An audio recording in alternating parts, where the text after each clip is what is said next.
भारत को पाकिस्तान भी कहीं कम बाधा नहीं लगा रहा है। पाकिस्तान हमारे कश्मीर को तो अनस्टेबल कर ही दिया है। आतंकवाद भेज के, इंसर्जेंसी भेज के, घुसपैठ या पत्थर चलाओ, ये करो, वो करो, धार्मिक उन्माद फैला दो, अमरनाथ यात्रा पे तो कभी वैष्णो देवी यात्रा पे उत्पात मचा दो। कश्मीर को कितना अशांत कर दिया। इतना ही नहीं, ये पाकिस्तान जो है ये पंजाब को भी अनस्टेबल कर दिया।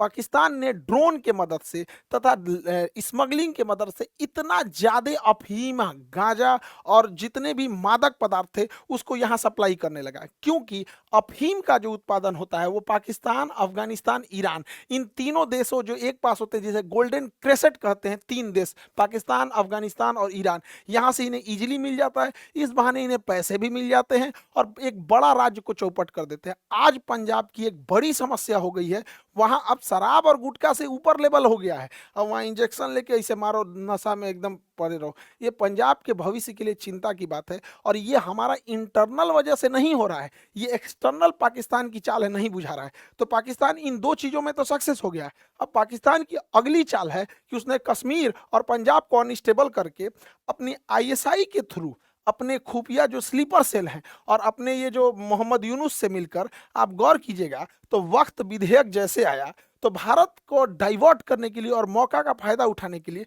इस एरिया में हिंसा बढ़ गए, जो खास करके जो बांग्लादेश से सट के एरिया है, और हमारा बंगाल जल गया यहाँ पर। ये किसकी चाल है? ये इंटरनल। देखिए, देश में जब कोई इंटरनल समस्या हो और उस समस्या को हम लोग को तो संजीदगी से लेना चाहिए, लेकिन जब अगर कोई विदेशी की वजह से इतनी बड़ी घटना हो तो सारे एजेंसीज को इसमें सतर्क रहने की जरूरत है। इन लोग की चाल है इस चीज को, इस एरिया को अनस्टेबल करने के लिए। और हम लोग क्या कर रहे हैं? अब देखिए, ये एरिया अनस्टेबल हो रहा है।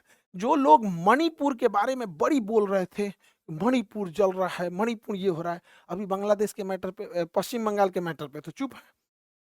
और जिनको पश्चिम बंगाल की बड़ी चिंता थी, वो तो अभी देखिए मणिपुर अभी भी जल रहा है। अरे कभी तो हम लोग राजनीति से बाहर आके अपने देश के बारे में सोचेंगे। आरोप प्रत्यारोप कब तक लगाएंगे कि ये उन पे आरोप लगाए, उन पे आरोप लगाए, बीजेपी, टीएमसी, ममता बनर्जी, मोदी। अरे भाई, देश जल रहा है, इधर मणिपुर, इधर पश्चिम बंगाल, इधर तो एगो झमेला है, ये इधर भी लिया जाएगा। ये इंटरनल पॉलिटिक्स से बाहर निकलने की जरूरत है। और इसमें सोचिए, भूखा नंगा पाकिस्तान, वो इतना हिम्मत उसका कि वो इधर से आके अपने स्लीपर सेल के माध्यम से, बांग्लादेशियों के माध्यम से, इधर के माध्यम से हम लोग को अनस्टेबल करा। अब आपको अगर मेन रीजन ही नहीं पता चलेगा तो आरोप प्रत्यारोप लगा के क्या मिला है किसी को? भारत के दोनों हाथ में लड्डू है। अगर अमेरिका इधर आ रहा है तो अमेरिका में अपना भी सहयोग करना चाहिए और पूरी तरह से बांग्लादेश को दिखाना चाहिए कि भैया, हम लोग तुम्हें अगर निर्माण कर सकते हैं तो विनाश भी कर सकते हैं। और यही एरिया है जहां हम लोग अस्थायी तौर पे भारत में घुस गए रोहिंग्या और बांग्लादेशियों को डिपोर्ट करके यहां भेज दे सकते हैं। और मोदी जी, आपका तो परम मित्र हैं ये, क्या नाम है, ट्रंप साहब, ये तो देखें हवाई जहाज में भर भर के भेज देते हैं। आप भी हेल्प इनसे कुछ कुछ सीखिए और यहाँ पानी वाली जहाज से भेज भेज दीजिए। यहाँ हम लोग की अस्थायी रूप से समस्या का समाधान हो जाएगा। और नीट और जेई वाले बच्चे, आपका जो बैच है पटना, मुसल्लापुर और बोरिंग रोड और ऑनलाइन, दो सारे माध्यम में 21 अप्रैल को स्टार्ट हो रहा है।